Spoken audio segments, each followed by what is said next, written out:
Hello guys, welcome back to my another video. আজকে আমার কাছে একটা পার্পেল থেকে পার্সেল চলে এসেছে। তো চলো এই পার্পেলে আমি কি অর্ডার দিয়েছি পুজোর জন্য সেটাই তোমাদের সাথে শেয়ার করব। আমি মনে হয় আজ 2 বছর পর আমার মেকআপ প্রোডাক্ট অর্ডার দিয়েছি। আমার অ্যাকচুয়ালি মেকআপ না ওইভাবে কেনা হয় না, মানে ধরো একবার মেকআপ আমি কিনে ফেললাম তো সেটা 2-3 বছর আমার চলে যায়। আমি ওইভাবে মেকআপ করি না, ওই জন্য আমার মেকআপ না অনেকদিন স্টে করে। এবার একেবারে সব মেকআপগুলো শেষ হয়ে গেছে বলে আমি একবারে সব অর্ডার দিয়ে দিয়েছি। এটাও আমার 2-3 বছর চলে যাবে।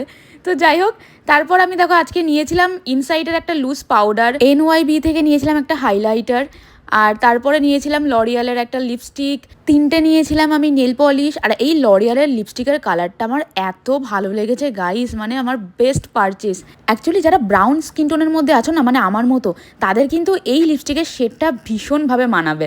তো তারপরে আমি নিয়েছিলাম দেখো এই আইশ্যাডো প্যালেটটা, আর তার সাথে নিয়েছিলাম সুগার পপের একটা লিপ বাম। তো এই হলো আজকের শপিং। তোমাদের কেমন লাগলো অবশ্যই জানাবে। দেখা হচ্ছে নেক্সট ভিডিওতে। আজকের জন্য টাটা।